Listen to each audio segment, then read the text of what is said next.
my wife, secretly maxed out our credit cards and said, "You'll figure it out? You always do." I just nodded. What she didn't realize was that every card was opened solely in her name when the bank froze her accounts. Over $65,000 debt, she finally stopped smiling. I'm Jake, 32, and I've been married to my wife Emma for 6 years. We met in college, got married young, and for a while, things were good. Not perfect, but good enough. I work in IT security, pulling in about $95,000 a year. Emma worked part-time at a boutique until about 2 years ago when she decided she wanted to find herself and quit. I didn't love it, but I supported her. That was my first mistake. The spending started slowly. New clothes here, fancy dinners there, a weekend spa trip with her friends.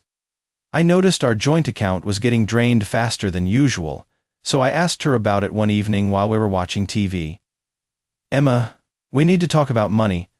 I'm seeing a lot of charges I don't recognize.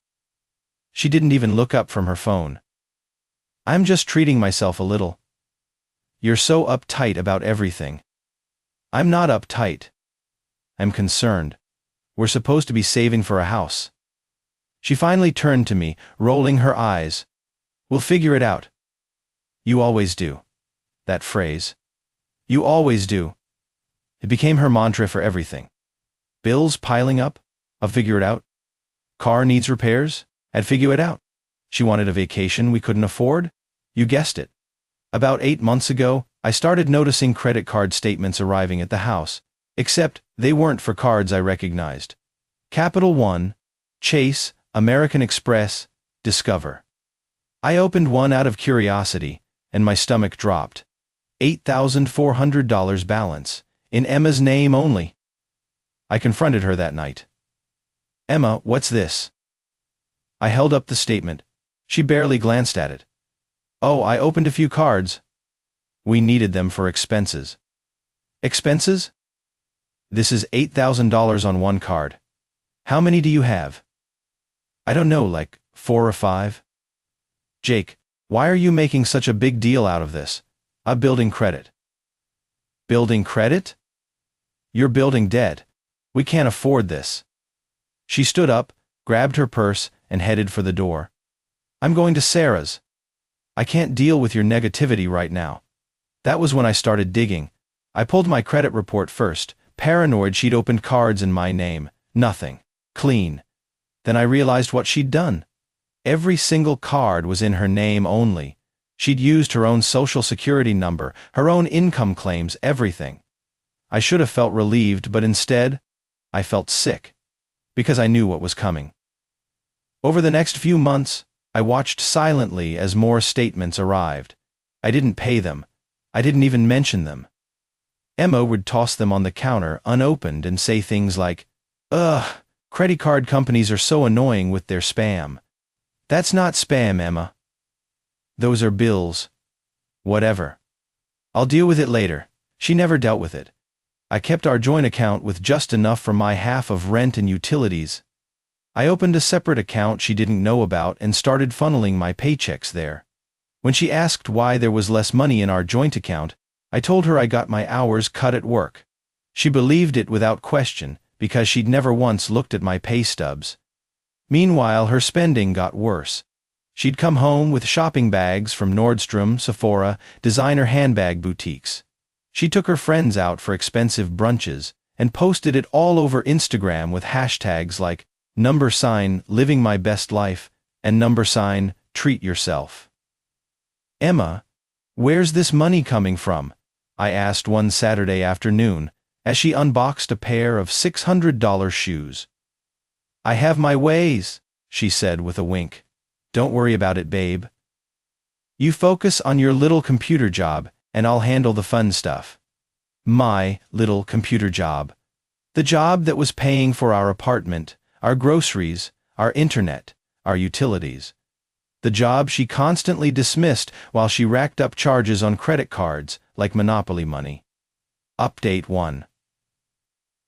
3 weeks ago, Emma came home in tears, actually crying. I'd never seen her cry over anything financial before. Jake, something's wrong with my credit cards, they're all declining. I looked up from my laptop. All of them? Yes. I tried to buy groceries and my card got declined. So I tried another one. Declined. I tried all of them. What's happening? I kept my voice neutral. Did you pay the bills? Her face went blank. I thought you were paying them. Why would I pay bills on cards I don't have access to, Emma? Because you always handle the money stuff. I handle our money stuff. Those cards are yours. In your name, your responsibility. She stared at me like I'd just spoken a foreign language. But I don't know how to deal with credit card companies. Then you probably shouldn't have opened 6 of them. Her tears dried up fast, replaced by anger.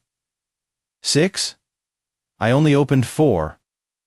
I count 6 different statements that come here monthly. Capital One, Chase, Discover, American Express, Citi, and Bank of America. She went pale. Oh, I forgot about a couple. The next few days were chaos. Emma spent hours on the phone with credit card companies, crying, begging for extensions, making promises she couldn't keep. I heard her tell one representative that her husband, me, would be calling to set up a payment plan. I never called. Then came the letter, certified mail. I signed for it and left it on the counter. Emma opened it that evening, and I watched her face go from confused to horrified. They're suing me? How can they sue me? I glanced at the letter. It was from a collections attorney representing Chase. They were seeking $14,200 plus legal fees and interest. That's what happens when you don't pay your debts, Emma. But I don't have $14,000. I know. Well, can't you help me? I closed my laptop and looked at her directly. No. What do you mean, no? Jake, I'm your wife. And those are your credit cards, your debt, your legal responsibility. I'm not co-signed on any of them. That's not the point. We're married. We're supposed to help each other. Like how you helped us save for a house? Or helped pay rent on time? Or helped with groceries while you were spending $65,000 on shoes and brunch? She actually gasped. How do you know it's $65,000? I can count, Emma. I've seen every statement that's come through this door for 8 months.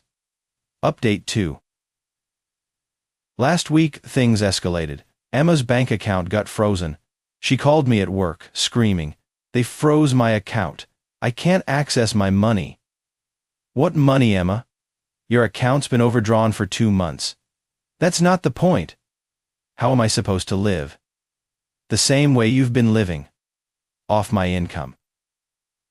There was a long silence. Then she said something that made my blood run cold. I'm going to call my dad. He'll give me money, and then we're going to pay off these cards, and you're going to owe me a huge apology. Her dad. The guy who'd never worked a real job in his life and was currently between opportunities. The guy who'd borrowed $3,000 from us 2 years ago and never paid it back. That guy. Good luck with that, I said, and hung up.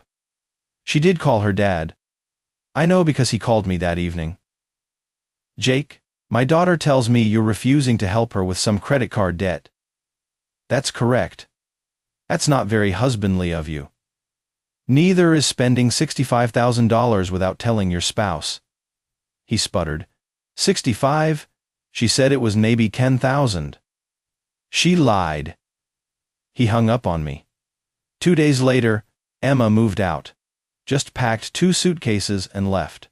No big fight, no dramatic exit. She just said, "I'm staying with my mom until you come to your senses." I didn't stop her. Update 3. Yesterday, Emma's mom called me. Unlike her ex-husband, Emma's mom is actually reasonable.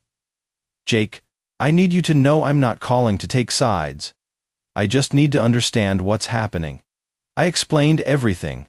The cards, the debt, the lies, the frozen accounts, the lawsuit. There was a long pause. Then, She told us you gambled away your savings and she had to use credit cards to keep you both afloat. I actually laughed. I've never gambled in my life.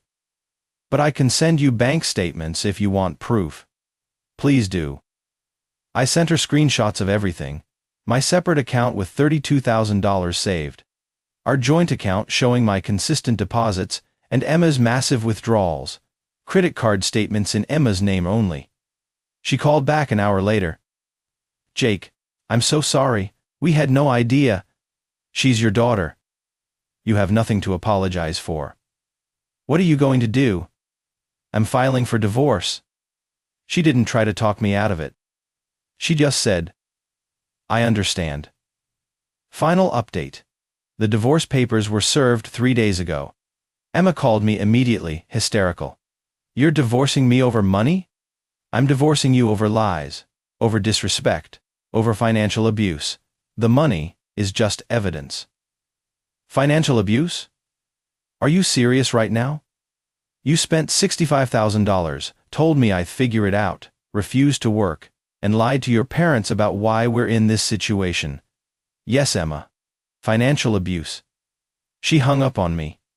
My lawyer says the divorce should be straightforward since the debt is entirely in her name and we kept our finances mostly separate.